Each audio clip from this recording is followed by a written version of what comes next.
నమస్కారం. నా పేరు శివరాం ప్రసాద్. ముందుగా SSRK యూట్యూబ్ ఛానల్ కు స్వాగతం, సుస్వాగతం. మనం అంతకుముందు వీడియోలో 3వ తరగతిలో ఉన్నటువంటి విషయ సూచికను పరిశీలించడం అనేది జరిగింది. ఇప్పుడు ఈ వీడియోలో 3వ తరగతిలో ఉన్నటువంటి ఒక్కొక్క పాఠ్యాంశాన్ని పరిచయం చేసుకుంటూ వెళ్దాం. మరి ఇందులో మొట్టమొదటి పాఠం తెలుగు తల్లి. మొట్టమొదటి పాఠం తెలుగు తల్లి అనేటువంటి పాఠం. ఈ పాఠం యొక్క ఇతివృత్తం దేశభక్తి. ఈ పాఠం యొక్క ఇతివృత్తం దేశభక్తి. అలాగే ఈ పాఠం యొక్క ప్రక్రియ కనుక చూసుకున్నట్లయితే మరి అది గేయం, చక్కటి గేయ రూపంలో రాశాడు కాబట్టి అది తెలుగు తల్లి అనేటువంటి గేయం కాబట్టి ఈ ప్రక్రియ అనేది గేయం అవుతుంది, ఇతివృత్తం అనేది దేశభక్తి అవుతుంది. సో మరి ఈ గేయాన్ని కనుక ఒకసారి పరిశీలించుకున్నట్లయితే, అదేవో తెలుగు తల్లి అందాల నిండు జాబిల్లి, ఆనందాల కల్పవల్లి అదే నీ తెలుగు తల్లి, పదవై తెలుగోడ అదే నీ తెలుగు మేడ, సంఖ్యలు లేని నేల సంతోష చంద్రశాల, కనవోయి తెలుగు రేడ అదే నీ అనుంగు నేల, అదిగో సుదూరు నేల చనవోయి తెలుగు వీర, పదవోయి నిర్భయంగా పదవోయి నిశ్చయంగా, కదలవోయ్ ఆంధ్ర కుమార నిద్ర వదలబోయ్ నవయగం నిర్మింపగా సాగబోయ్, కదలబోయ్ ఆంధ్ర కుమార. మరి ఈ గేయంలో మనకు కవి చెప్పేటువంటి విషయం ఏమిటి అంటే గనక, ఈ తెలుగు తల్లి అనేటువంటి తల్లి చక్కటి అందాల నిండు జాబిల్లి వంటిది. మరి ఈ నిండు జాబిల్లి లాంటి తెలుగు తల్లి అనేది మనకు చక్కటి స్వేచ్ఛా స్వాతంత్ర్యాలను ఇచ్చినటువంటి నేల. మరి ఈ తెలుగు తల్లి అనేది మనం కోరినటువంటి కోరికలను తీర్చేటువంటి కల్పవల్లి లాంటిది. ఇక్కడ కల్పవల్లి అంటే కోరినటువంటి కోరికలను తీర్చేటువంటిది అని దాని యొక్క అర్థం. అలాగే ఈ నేల సంఖ్యలు లేని నేల, ఇక్కడ ఎటువంటి బానిసత్వం అనేది లేదు. ఇది సంతోష చంద్రశాల. మరి చంద్రశాల అంటే ఏమిటి అంటే కనుక చలువరాతి మేడ లాంటిది. ఇది చక్కటి చలువరాతి లాంటి మేడ వంటిది అని మనం ఇక్కడ చెప్పుకోవచ్చు. మరి అలాగే నెక్స్ట్ సంఖ్యలు లేని చంద్రశాల. అలాగే నెక్స్ట్ కనబోయి తెలుగు రేడా. మరి ఈ తెలుగు రేడా, రేడు అనేటువంటి మాట కనుక చూసుకున్నట్లయితే, రేడు అంటే రాజు, రాజుకు వికృతి పదమే రేడు అని చెప్పుకోవచ్చు. అలాగే ఇక్కడ ఉన్నటువంటి ఈ తెలుగు నేల అనేది చాలా విశాలమైనది. ఈ తెలుగు నేల గురించి నువ్వు చక్కగా గొప్పగా పొగడాలి అని చెప్పి ఈ కవి మనకు తెలియజేయడం అనేది జరుగుతుంది. అలాగే ఈ తెలుగు తల్లి యొక్క గొప్పతనం గురించి నువ్వు కొత్త యుగాన్ని నిర్మించడం కోసం సాగిపో అని చెప్పడం అనేది జరుగుతుంది. మరి ఆ తర్వాత ఈ తెలుగు తల్లి అనేటువంటి పాట యొక్క కవి పరిచయాన్ని కనుక చూసుకుందాం. మరి ఈ కవి పరిచయం కనుక చూసుకున్నట్లయితే, ఈ తెలుగు తల్లి అనేటువంటి పాఠాన్ని రాసినటువంటి కవి ఎవరు అంటే శ్రీశ్రీ. మరి మహాకవి శ్రీశ్రీ గారు. ఈ శ్రీశ్రీ గారి యొక్క పూర్తి పేరు శ్రీరంగం శ్రీనివాసరావు. ఆయన యొక్క శతాబ్దం వచ్చేసరికి 20వ శతాబ్దం. ఆ 20వ శతాబ్దంలో ఆయన ఉండడం అనేది జరిగింది. మరి ఈయన యొక్క రచనలు కనుక చూసుకున్నట్లయితే, మహాప్రస్థానము, మరో ప్రస్థానము, ఖడ్గ సృష్టి, అలాగే అనంత అనేవి వీరి యొక్క రచనలు. మరి ఇక్కడ ఇంపార్టెంట్ బిట్ ఏమిటి అంటే కనుక, తెలుగు కవిత్వాన్ని మరో మలుపు తిప్పినటువంటి రచన ఏమిటి అని కనుక చూసుకున్నట్లేదు, మహాప్రస్థానము. ఈ మహాప్రస్థానము అనేటువంటి రచన తెలుగు కవిత్వాన్ని ఒక మలుపు తిప్పినటువంటి రచన. అలాగే మరి శ్రీశ్రీ గారి యొక్క స్వీయ చరిత్ర. ఈ స్వీయ చరిత్ర ఏమిటి అంటే కనుక అనంతం. ఇక్కడ మనకు స్వీయ చరిత్ర అన్నా అలాగే ఆత్మకథ అన్నా కూడా ఒకటే. ఒక కవి తన గురించి తానే రాసుకుంటే అది ఆత్మకథ లేదా స్వీయ చరిత్ర అవుతుంది. ఇక్కడితో ఈ తెలుగు తల్లి అనేటువంటి గేయం అనేది పూర్తి అవుతుంది. తర్వాత ఈ తెలుగు తల్లి అనేటువంటి పాఠంలోనే మనకు ఈ నూతన పాఠ్య పుస్తకాలలో ఇచ్చినటువంటి ఒక కొత్త అంశం ఏమిటి అంటే కనుక ఈ మాసపు పాట. విద్యార్థులకు ప్రతి నెల కూడా ఒక్కొక్క పాఠాన్ని అలాగే ఒక కథను అలాగే ఒక పాటను నేర్పించాలనేటువంటి నూతన ఉద్దేశంతో ఈ నూతన పాఠ్య పుస్తకాలను ప్రవేశపెట్టడం అనేది జరిగింది. ఇక్కడ మరి ఈ మాసపు పాట అనేటువంటి అంశంలో భాగంగా మరి ఈ మాసంలో నేర్చుకోవాల్సినటువంటి పాట తల్లి భారతి వందనము. తల్లి భారతి వందనము అనేటువంటి ఈ యొక్క పాటను ఇవ్వడం అనేది జరిగింది. మరి ఈ పాటను కనుక చూసుకున్నట్లయితే తల్లి భారతి వందనము నీ ఇల్లే మా నందనము, తల్లి భారతి వందనము నీ ఇల్లే మా నందనము, మేమంతా నీ పిల్లలము నీ చల్లని ఒడిలో మల్లెలము, తల్లి భారతి వందనము నీ ఇల్లే మా నందనము, చదువులు బాగా చదివెదమమ్మా, చదువులు బాగా చదివెదమమ్మ, జాతి గౌరవం పెంచెదమమ్మ, చదువులు బాగా చదివెదమమ్మ, జాతి గౌరవం పెంచెదమమ్మ, తల్లిదండ్రులను గురువులను ఎల్లవేళలా కొలిచెదమమ్మ, తల్లి భారతి వందనము నీ ఇల్లే మా నందనము, కులమత భేదం మరిచెదము కలతలు మాని మెలిగెదము, మానవులంతా సమానమంటూ మన సమతను పెంచెదము,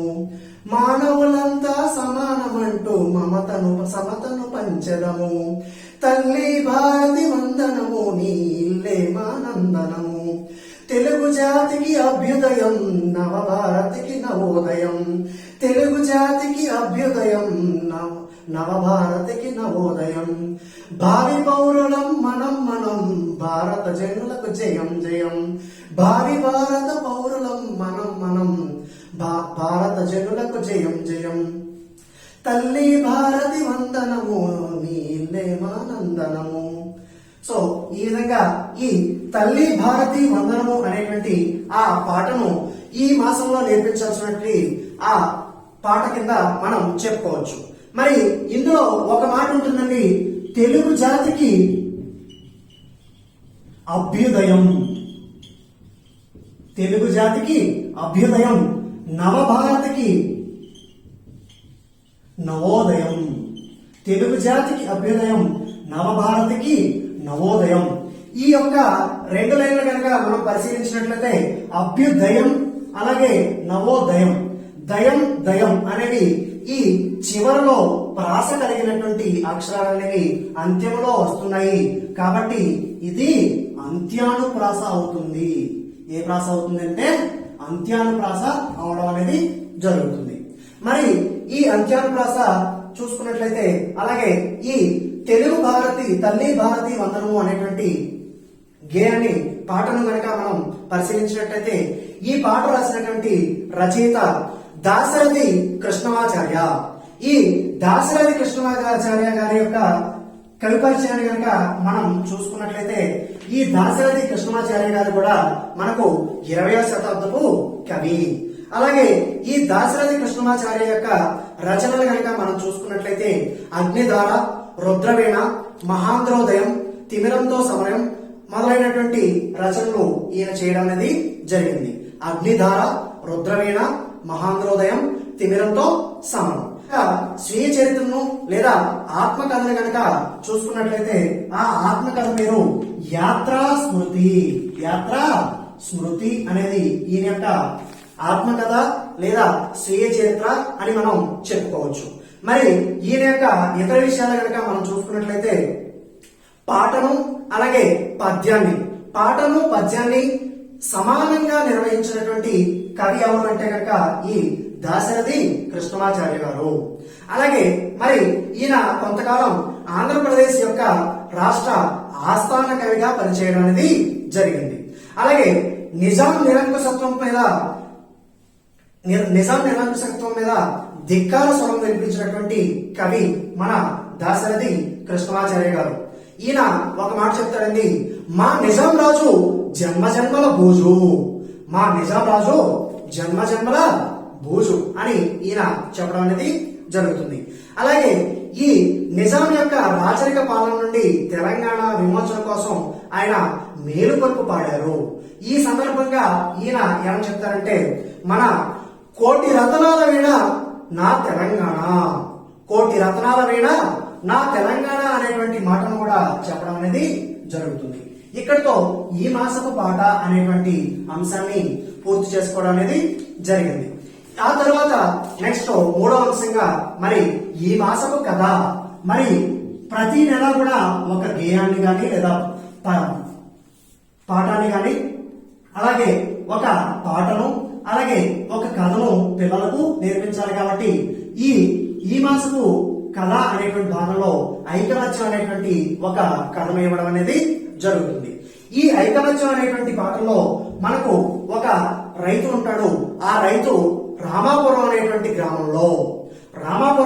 గ్రామంలో ఒక రైతు నివసించడం అనేది జరుగుతుంది. ఈ రైతుకు ముగ్గురు కొడుకులు.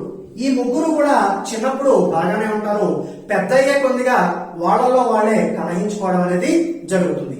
అది నచ్చినటువంటి ఆ రైతు ఆ పిల్లలకు ఏ విధంగా అయినా సరే బుద్ధి చెప్పాలి, వాళ్ళు ఐకమత్యంగా ఉండాలి అనేటువంటి ఆలోచనతో వాళ్లకు ఒక ఆలోచనతో చక్కటి ఉపాయాన్ని ఆలోచించడం అనేది జరుగుతుంది. అప్పుడు ఆ రైతు ఏమని చెప్తారంటే, ఒక్కొక్క పిల్లవాడిని తీసుకుని వచ్చి, నాయన మీరు కొన్ని కట్టి పొలను తీసుకురండి అని చెప్పగానే ఆ ముగ్గురు కొడుకులు కూడా ముగ్గురు కట్టి పొలను తీసుకురావడం అనేది జరుగుతుంది. అప్పుడు ఆ కట్టె పొలాలన్నింటినీ కలిపి ఒక కట్టలాగా కట్టి, ఈ కట్టె పొలాల కట్టెని విరవండి అని పెద్దవాడికి ఇస్తాడు. ఆ పెద్దవాడు ఆ కట్టె మొక్కను విరవలేకపోతాడు.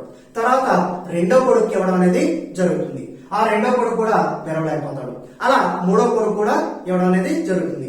మూడో కొడుకు కూడా విరవలేకపోతే తర్వాత ఆ కట్టె మోపును ఓడదీసి ఒక్కొక్కరికి ఒక్కొక్క పొల ఇవ్వడం అనేది జరుగుతుంది.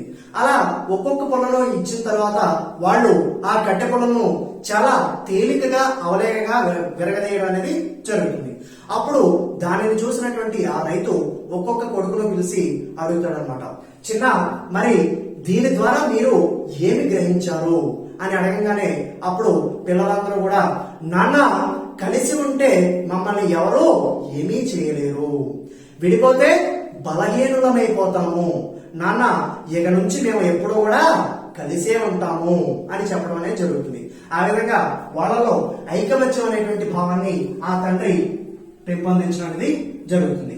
మరి ఈ ఐకమత్యం అనేటువంటి కథను రాసినటువంటి రచయిత ఎవరు అంటే కనుక మనకు లియో టాల్స్టాయ్. ఈ లియో టాల్స్టాయ్ అనేటువంటి ఆయన ప్రపంచ ప్రసిద్ధి చెందినటువంటి రష్యన్ కథకులు అలాగే నవల రచయిత. ఈ లియో టాల్స్టాయ్ యొక్క రచనలు సమరము అలాగే శాంతి. ఈ సమరము శాంతి దీనినే ఆంగ్లంలో వార్ అండ్ పీస్ అని చెప్పడం అనేది జరుగుతుంది. అలాగే ఇంకోటి అన్నా కెరీనినా అనేటువంటి ఈ రచన, ఈ రెండు కూడా సమరము శాంతి అలాగే అన్నా కెరీనినా అనేటువంటి రచనను ఈయన రాయడం అనేది జరిగింది. సో ఇక్కడితో మొదటి పాఠంలో ఉన్నటువంటి ఒక గేయము అలాగే ఒక పాట అలాగే ఒక కథను మనం నేర్చుకోవడం అనేది జరిగింది.